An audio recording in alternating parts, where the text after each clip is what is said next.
कौमी असम्बली में जाफिर एक्सप्रेस पर दहशतगर्द हमले के खिलाफ मजम्मती करारदाद मंजूर। नेशनल इलेक्शन प्लान पर अमल दरामद का मुतालबा करारदाद तारिक फजल चौधरी ने पेश की।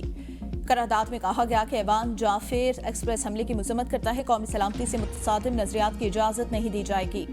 मुल्क को अदम इस्तेहकाम का शिकार करने वालों के खिलाफ सख्त कार्रवाई की जाएगी। ऐवान हादसे में जाँ बहक होने वाले मासूम शहरियों के साथ इज़हार यकजहती बहादुर सिक्योरिटी फोर्सेज की सताइश करता है। बिला तफरीक रंगो नस्ल अवाम से दहशतगर्दी के खिलाफ मुनज़्ज़म होने का इयादा करता है।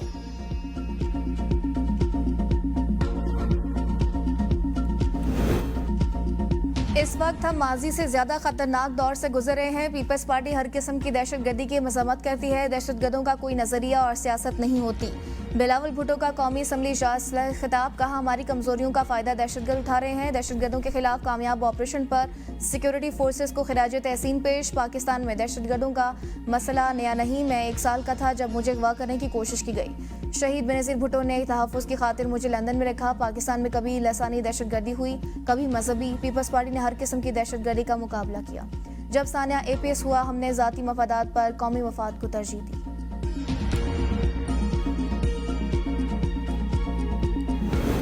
जाफिर एक्सप्रेस के मामले पर PTI प्रोपेगेंडा इंतहाई शर्मनाक। जिस तरह फौज ने दहशतगर्दों से निपटा वो दहशतगर्दी की जंग में संगे मील है।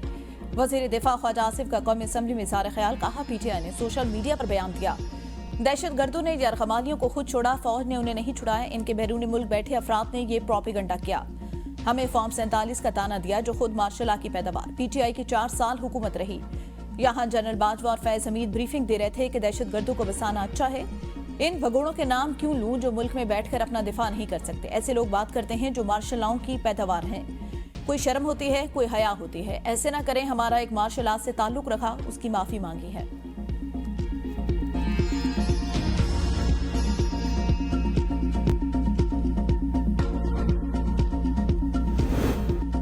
ट्रेन हमले पर उम्मीद थी वजीर दिफा कोई कौमी बात करेंगे। इनके दिलो दिमाग पर PTI और सोशल मीडिया सवार है। ख्वाजा आसिफ PTI पर इल्जाम तराशी करने पर तुले हैं। शर्मो हया होती तो इस्तीफा देते। असद कैसर का कौमी असम्बली में इज़हार ख्याल, कहा पंजाब और सिंध में कच्चे के डाकों का राज है। मैं बिलावल के शहर गया, वहाँ सड़कें टूटी हुई हैं। कौमी असम्बली में इज़हार ख्याल करते हुए बैरिस्टर गौहर ने कहा हमारी फौज कुर्बानियाँ दे रही है। फोर्सेस ने जिस तरह जाफर एक्सप्रेस के मुसाफिरों की बाजियाबी के लिए कामयाब ऑपरेशन किया, उस पर पाक फौज को खिराज तहसीन पेश करते हैं। उम्मीद है दहशतगर्दी के वाक़े के बाद सारी जमातें इकट्ठी होंगी। हम सब को माजी को भूलकर आगे बढ़ना होगा। जिस पर स्पीकर कौमी असम्बली सरदार रियाज सादिक ने कहा कि मैंने तो माजी को भूलने की बहुत कोशिश की, लेकिन आप भूलने नहीं देते।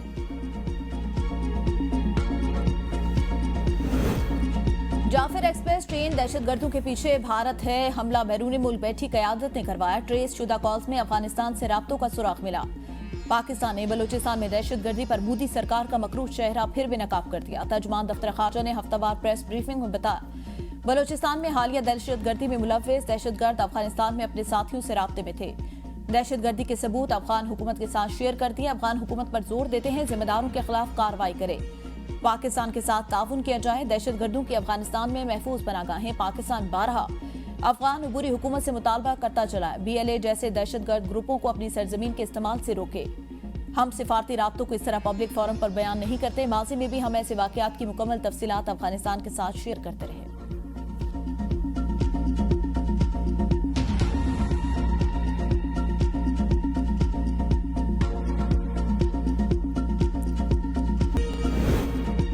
IMF हुकूमती इक़दामात से नाखुश, डू मोर का मुतालबा कर दिया। आमदन बढ़ाने और अखराजात कम करने पर जोर। हुकूमत की राइट साइजिंग के जरिए खजाने पर बोझ कम करने की यकीन दहानी। ज़राए का कहना है मिशन को सिविल सर्वेंट्स एक्ट 1973 में तरमीम की भी यकीन दहानी करा दी गई। एक्ट में तरमीम इजाफी असामियों के खात्मे के लिए की जाएगी। मौजूदा माली साल की कारकर्दगी और आइंदा के अहदाफ पर तफसीली मुशावरत। दोस्त ममालिक से डिपॉजिट रोल ओवर कराए जाने के बारे में बातचीत भी मुज़ाकरात का हिस्सा। गोल्डन हैंडशेक के तहत इजाफी मुलाजमीन को वाजिबात अदा करने का हुकूमती प्लान भी ज़ेरे गौर।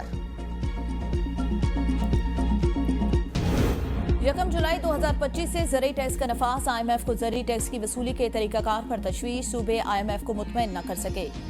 ज़राए का कहना है IMF जायजा मिशन के 2 दिन सूबों के साथ इनफरादी तौर पर मुज़ाकरात जारी रहे। GST के लिए मनफी और मुस्बत फहरिस्तों का तबादला न करना भी IMF के लिए बायस तशवीश। ज़रूरी टैक्स $7 अरब के कर्ज प्रोग्राम के अहदाफ में मरकजी हदफ है। IMF को पंजाब में टैक्स की शरह को ज़रूरी टैक्स के कानून से अलग करने पर एतराज़। सिंध ने IMF मिशन को ज़री टैक्स वसूली के लिए तैयारी न होने से आगाह किया। बलूचिस्तान ने IMF को बताया काबिल टैक्स ज़री आमदनी न होने के बराबर है।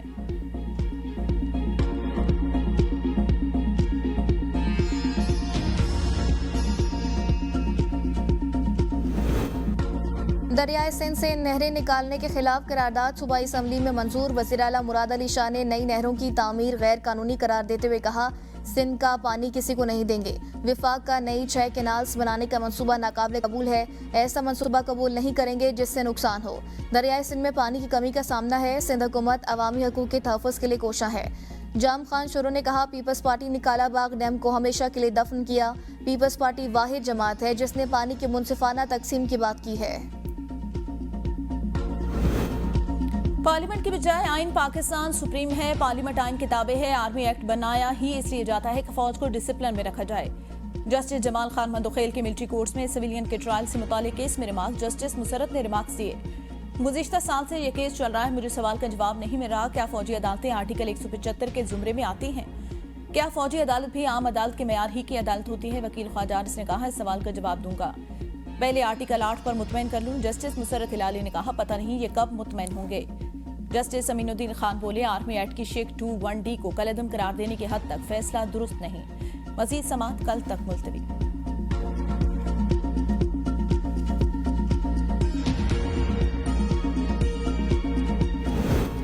सुपर टैक्स का मकसद वाज़ेह तबाहशुदा लागों की बहाली के लिए इस्तेमाल करना था। 2015 से किसी भी जगह कोई तफसीलात नहीं दी गई कि कितना टैक्स इकट्ठा किया गया, कहाँ खर्च किया।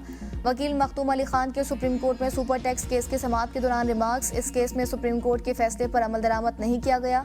जस्टिस जमाल खान मंदोखेल ने रिमार्क्स दिए कि कल को इस तरह कोई एक्ट आता है, उसे दोनों ऐवानों से पास करा लिया जाता है तो क्या एक्ट बनेगा।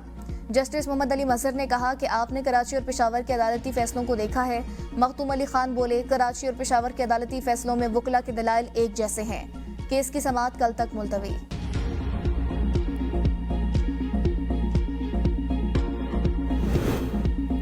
बानी PTI ने इस्लामाबाद हाईकोर्ट में जजेस का तबादला सुप्रीम कोर्ट में चैलेंज कर दिया। जजेस के तबादले का नोटिफिकेशन कलअदम करार देने की इस्तदा।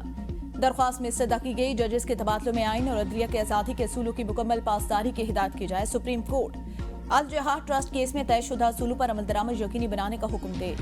दरख्वास्त में वफाकी हुकूमत इस्लामाबाद, लाहौर, सिंध और बलूचिस्तान हाईकोर्ट के रजिस्ट्रार को फरीक बनाया गया। Opposition leader Umar Ayub JIT के सामने पेश। सोशल मीडिया पर पोस्ट से मुतालिक सवाल जवाब किए गए। JIT ने कल अलीमा खान को दोबारा तलब कर लिया। अलीमा खान 12 मार्च को तलबी पर JIT के सामने पेश नहीं हुई थी।